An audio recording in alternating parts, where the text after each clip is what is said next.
Welcome, everybody. Today we're talking pain, everybody's favorite topic. Hopefully, not one that you can say is relevant to you right now, but it is something that we all are going to feel at some point. It's a very normal part of the human experience. And as a physical therapist, I wrestle with that whole idea a lot of times because my job, of course, is to primarily, my job, I should say, is to help people navigate through their pain experience and eventually get out of it, of course. I don't think most people are going to go to physical therapy or any other healthcare provider and say, tell me that there's nothing that can be done, right? Tell me that this is the best that it's going to get. And sadly, that is the case at times. There are some times where pain is, of course, chronic, and maybe there isn't anything that we can do that will resolve it immediately or will resolve it 100%. But typically, there is something that we can do for it to some extent. Now, again, can we prevent it entirely? No. Can we always eliminate it for everybody? Of course not. If there were a perfect solution for all people, we would just go right to that, hopefully. But it's a very normal part of the human experience. And unfortunately, it's much more complex than I think we realize. And that's really the main thing I want to touch base on today is how really involved pain is. Our traditional view of it is that, well, if there's some damage, some point A where an injury happens to our body, then point B is ow. Point B is the point where I actually feel the pain and experience it. It's a very linear process. Let's say you step on a thorn or a nail. Obviously, that would puncture your skin and creates damage, and you feel pain. Or you touch a hot stove and there's a burning sensation that leads to pain, or blunt force. Maybe you bump your head or your elbow or something like that. And we have this very A to B linear, direct correlative perspective on it traditionally. But over the past couple decades, we've really garnered much more information from the literature and just honestly from observation of the natural world and from patients in general that leads us to believe and suggests strongly that pain is a much more complex process. And that, again, is true for a lot of different factors in human biology because we are complex creatures. We are not simply just used cars or old machinery that just need one simple, piece tightened or screwed in or simple fix, and that'll solve the problem entirely. There's a lot of different factors at play. Now, sometimes, yes, pain is more simple. If you have a very light sprain to your ankle and it's, no big deal, you're going to probably recover pretty easily. But many people, unfortunately, we have either more severe injuries or total amount of pain or types of injuries or body regions that are involved or different parts of our human experience. Our life is not always going to be the same as the person next to us, right? So as we'll get into, there's many different factors that can create a different healing and pain process for all of us. So again, traditionally we think of this kind of A to B linear process, but the IASP, the International Association of Studying Pain, as it's called, I might be butchering that actually, but IASP will say, their definition is an unpleasant sensory and emotional experience associated with or resembling that associated with actual or potential tissue damage. I think that last part is really the interesting part of the pain experience again, because what does that mean, potential tissue damage? We don't often think about that and maybe how that is perceived or how it manifests in actual pain experience for us. But take two separate examples. One being, maybe more serious, one being less serious. Less serious, let's say, is a more of a sports example.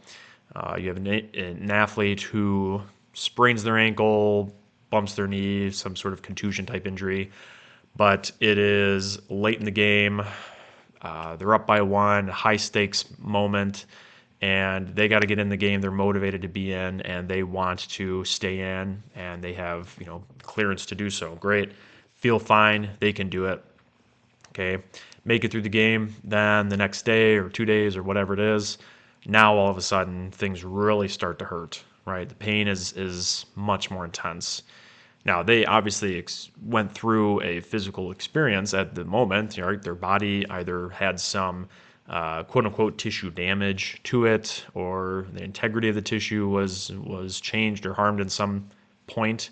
But in that moment, they didn't perceive the danger as much because the context of the situation played a role into their pain, right? But once the game is done, once they're out of that contextual piece, their environment changes and they can now kind of focus. Their body focuses a little bit more internally.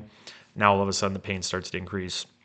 A more serious note, you might think of something like a soldier, a firefighter, police officer, right?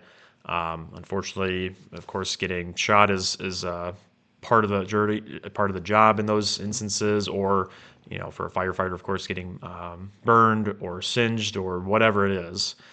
In the moment, though, doing your job, you're mentally focused more on the task at hand. The environment is driving your perception of what you feel or what you don't feel.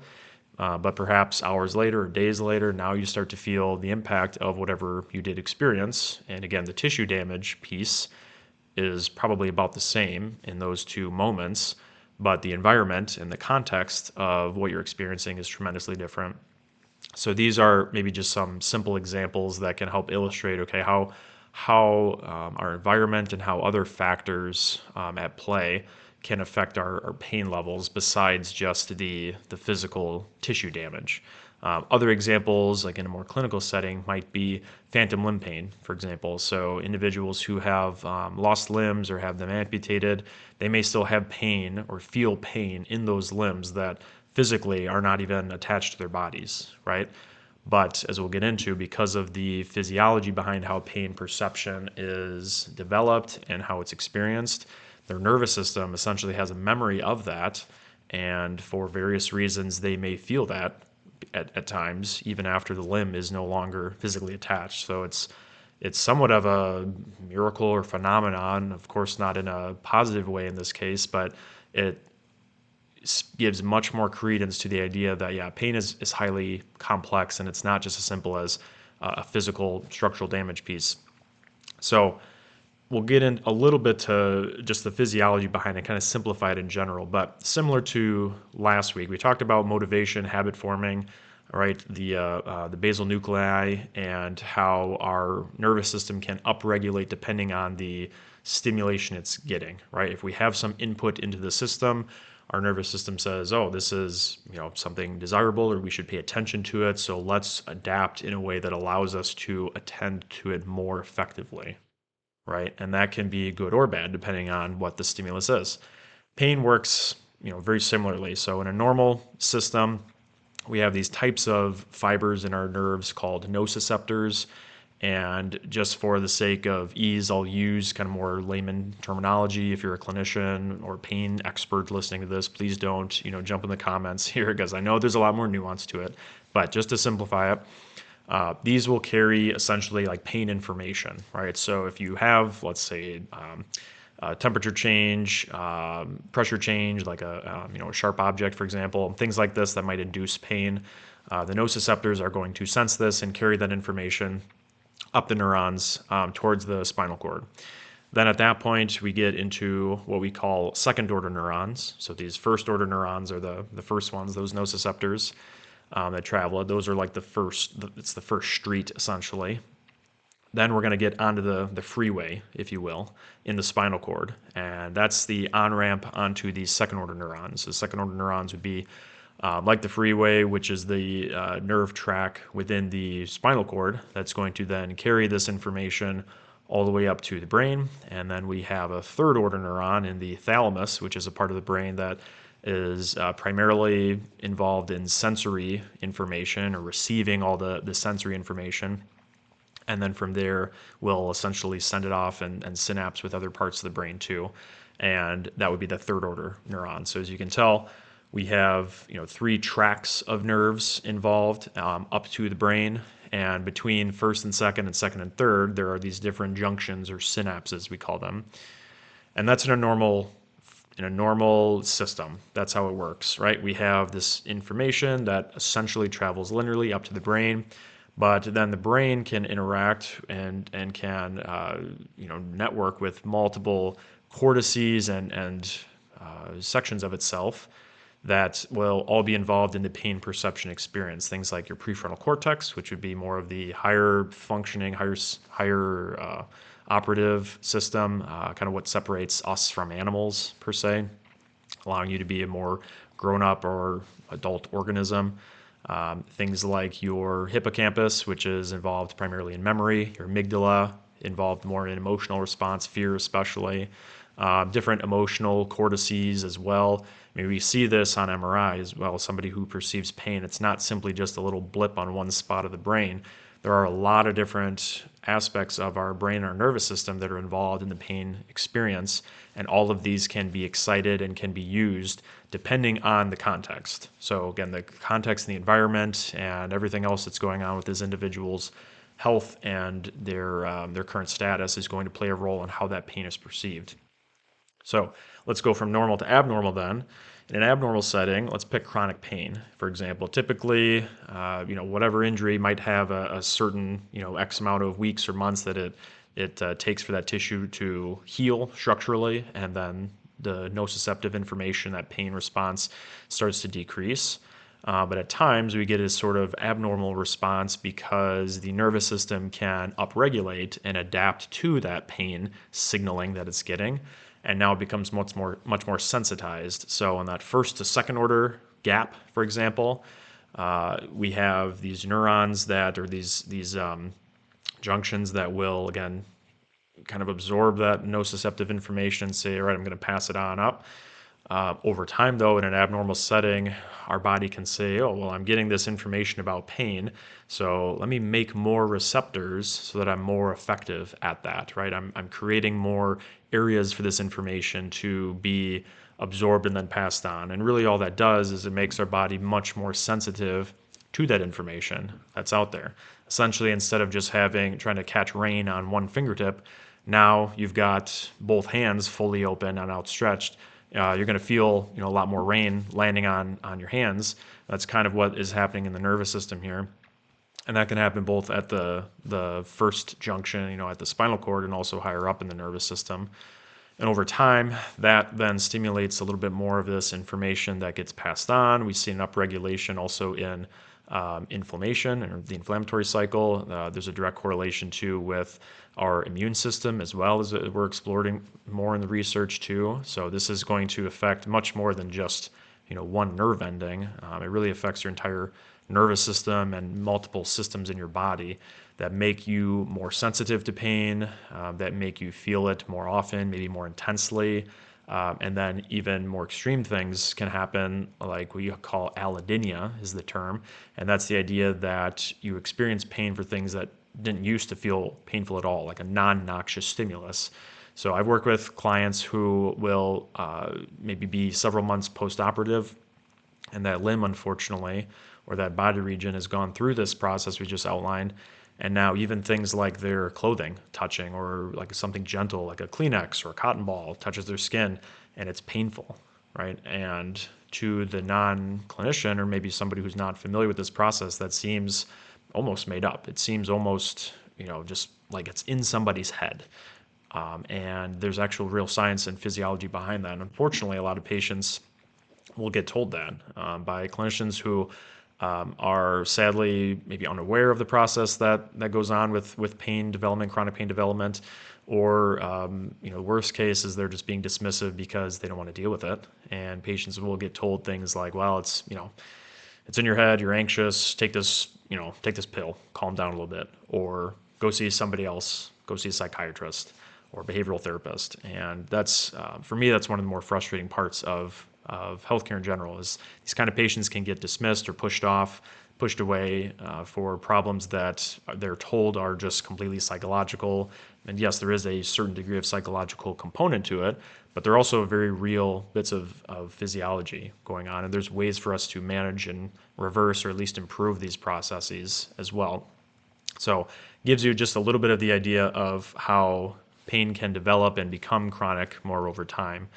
Again, in an acute setting, many injuries in the musculoskeletal side of healthcare are going to improve on their own, even with time. Rehab and other practitioners, we can help to either accelerate it or at least decrease the intensity of the pain as the body heals itself, depending on, how you want to look at it. That's a little bit of a controversy, but point is the body is going to do a lot of the healing. Chronic pain can develop.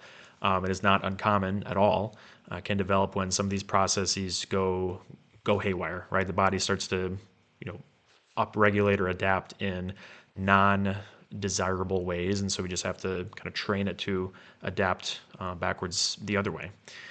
So given that again, as we talked about, your brain especially is going to be highly interconnected, all these different regions and cortices. All of those factors, all of those areas of the brain are also going to play a role in how the pain is perceived, right? We talked about memory, we talked about fear, we talked about the environment that you're in, that prefrontal cortex piece, so your decision-making abilities, your ability to essentially override your instincts, your emotions, and actually contemplate, what is harm versus not. All of those areas are going to be involved, and each person, of course, has a different wiring in that regard. That's what makes us all unique people, of course. So take the athlete, let's say, who has suffered a contusion in the game. You could have maybe two athletes in the same game have the same almost identical injury, right? But because maybe athlete A has a history of this happening and they've gone through a rehab for this before, and maybe in the past this process was very painful, very drawn out, very emotional for them. Now their brain has essentially this memory of, oh, this is what this feels like, and now we're reenacting this bad memory, if you will, this nightmare that we had before. We're much more in tune with that, and we're much more sensitized to this process. Their pain level, their pain response, their rehab process may be drastically different than the person that doesn't have any of those memories, that hasn't gone through this before, and that doesn't have that sense of danger that the first athlete has. All right, so again, you could have two identical looking athletes, identical looking injuries, same body region, same time of day, all of that, but the previous memories, if you will, previous incidences that have happened, very much factor into how those athletes may perceive pain differently. Or maybe take the same person, maybe not an athlete, just average Joe like myself.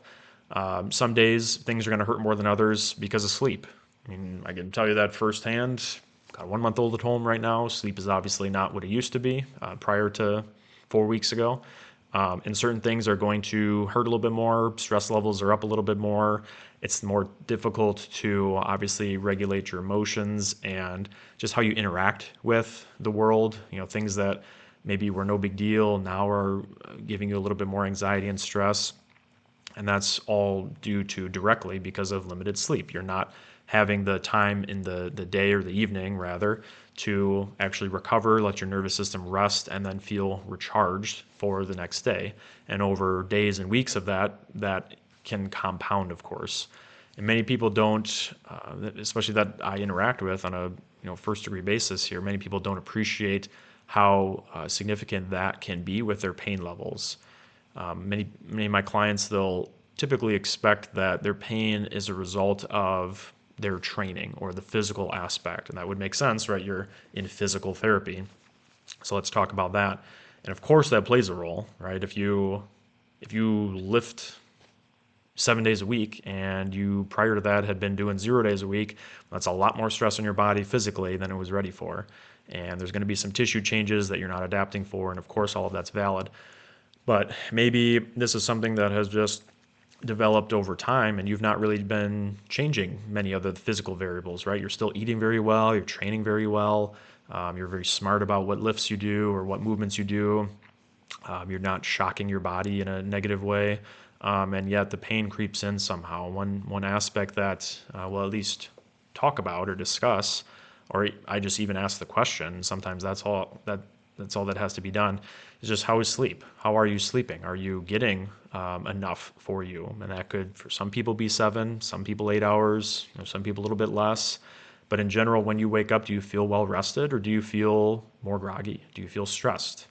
How are your relationships? in the world, right? Stress is obviously going to be a huge factor in any context and any emotional state that we're in too. If we feel that we have more stress in our lives, that's typically going to creep into every aspect of what we do. So, how are relationships, with your spouse, or with your kids, or with your boss, or with your coworkers, or whatever it is? How's family? How's all of that going? And if it's not going well, if you feel like, well, that's really all I'm focusing on and all I can think about, then I'm not surprised if your pain is up, or if it's more chronic, or if it seems like it comes back more easily than it did months or years ago, right? Because you have all of these other factors that are directly playing a role in how your brain and your nervous system perceive that pain. And again, it doesn't mean that it's all in your head and that you don't actually have any injury. It just means the injury is not maybe the physical tissue that you're feeling it in, right?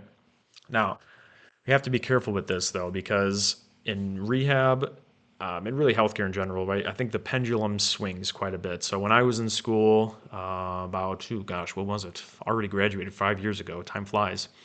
But started school about 8 years ago. So 5 to 8 years, that was our primary time to learn about what we call in healthcare pain neuroscience education. It's really summarizing everything that we've talked about right now, how the brain perceives pain, what pain really involves, all of that. And the pendulum was really swinging when I was in school hard towards using this as the primary way for us to educate patients on how people perceive pain.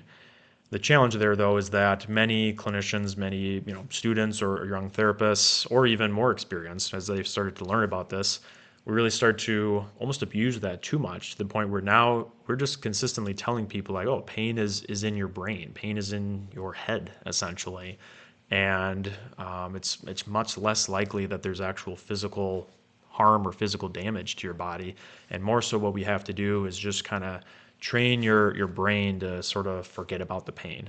Now, if you're somebody who's in pain, especially who's been dealing with that for a while, it's no surprise if you feel disrespected or patronized or talked down to by somebody telling you like, oh, we just have to kind of fake it. Like your pain is just you thinking about it too much, so just chill, right? Like imagine you're somebody who's been dealing with back pain for 15, 20, 30 years and your doctor's like, "Oh, have you tried just like not thinking about it?" That's I wouldn't be surprised if you're frustrated and you never come back to them or never, want to be involved in the system or see anybody else again, because that's not, first of all, it's not accurate entirely, and it's also not being very considerate of your background and your beliefs on the situation, which is a critical part of rehab at all times. So I say all this to say that we have to be careful about how far one way or the other we swing. Yes, pain is complex. Yes, there are going to be some, psychological components to it and other factors outside of the physical. But I think it's easy to get way too caught in those weeds and really forget about all the physical things, which also do play a significant role in pain perception. And so we have to be balanced. We have to be nuanced. If you're a patient or a client, I would hope that whoever you're working with is really asking you questions in both of those domains, the physical, the mental, the emotional, right? Getting a holistic perspective of you as a person and what are all of the factors that could be playing a role. And I tell clients all the time, like, physically, you have a lot of things going your way very well. And that's really my domain primarily. I'll ask questions maybe about the emotional or the physical, or I'm sorry, the emotional or the mental piece, but that's not necessarily my domain to intervene in. So then I would likely, direct you to another professional if that's more where we're going to find our success and really change your situation. But regardless, all of those factors have to be considered. So have a balanced approach in how that is improved. And that's really what I hope physical therapy is for most people. That's what I hope it becomes as a profession. Because, again, traditionally we think about all of our interventions and all of what physical therapy can do being just related to the physical, which would make sense given the name, of course.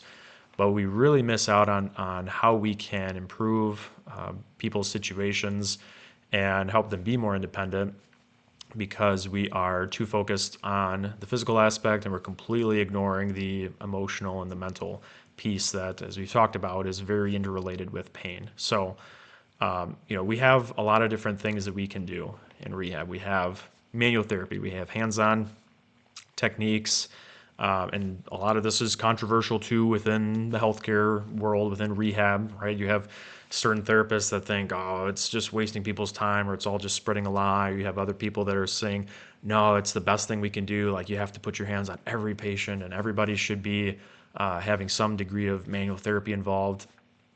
It's not really the point of what I'm going at here.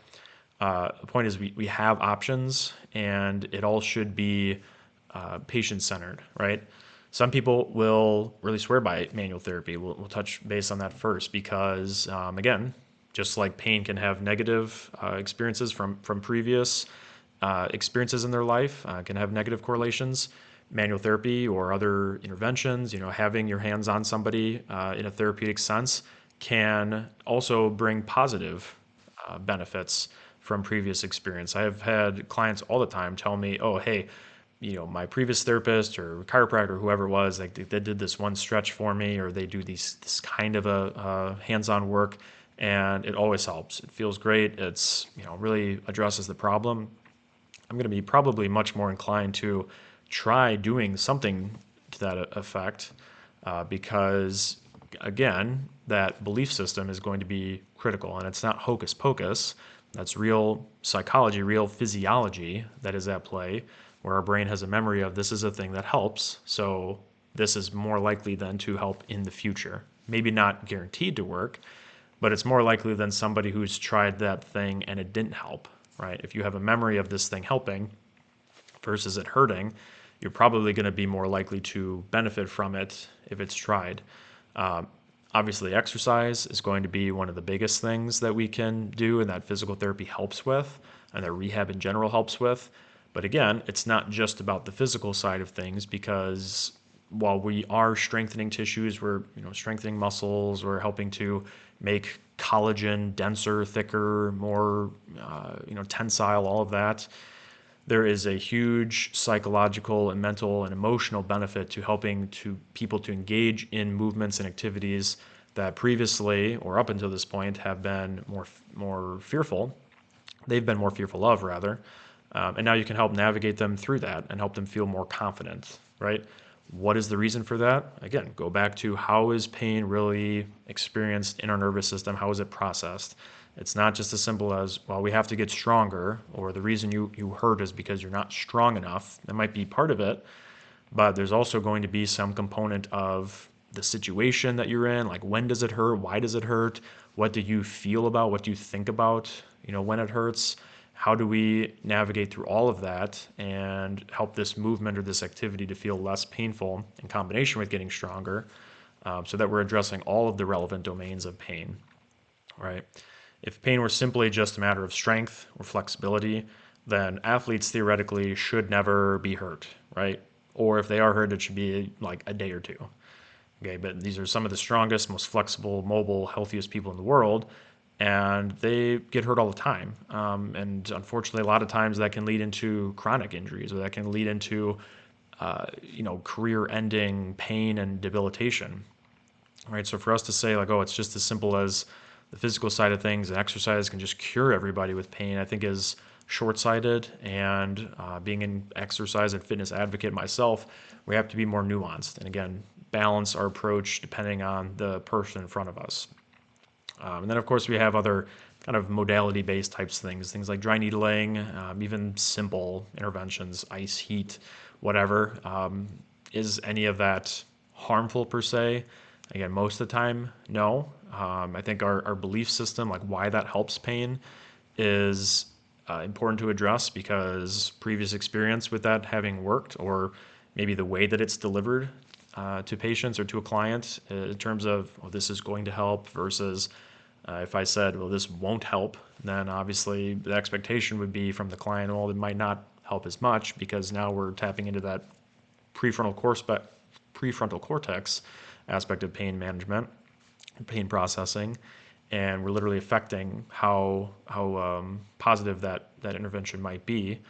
But again, we have to be balanced and balanced in our approach to how we manage it with physical therapy intervention. It's not to say that there's a one size fits all resolution for pain, and even outside of rehab, pharmaceutically, in terms of physiatry, injections per se, other interventions, maybe alternative medicine.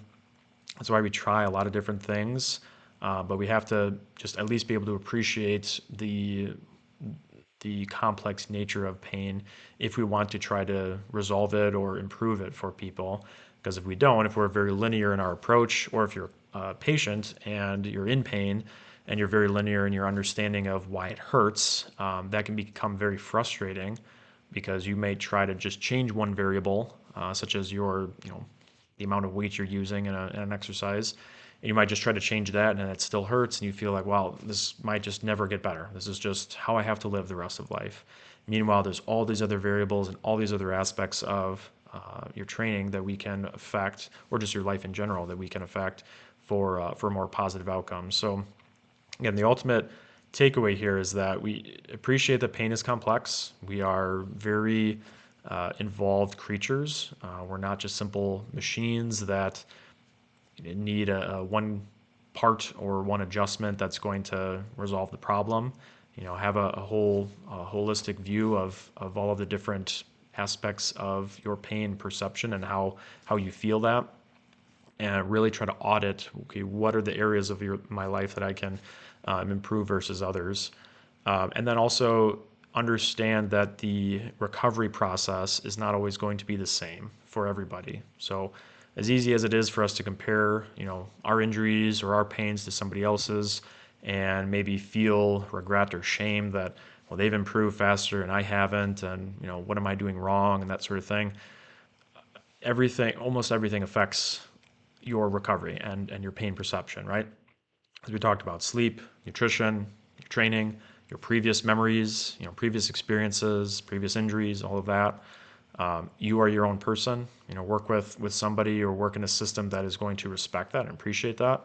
I think the sooner we get to that point as a healthcare system, as a nation, really, the sooner that we can help ourselves to get out of pain faster, or at least manage the pain better so that it becomes less debilitating, and we can help each other kind of navigate through this human experience together with less pain and just overall feeling better. So pass that information on to somebody, whether or not if they're in pain or not. It's always good just to know that there's hope. I think we need more of that in this world, and hopefully this episode can pass that on to you guys.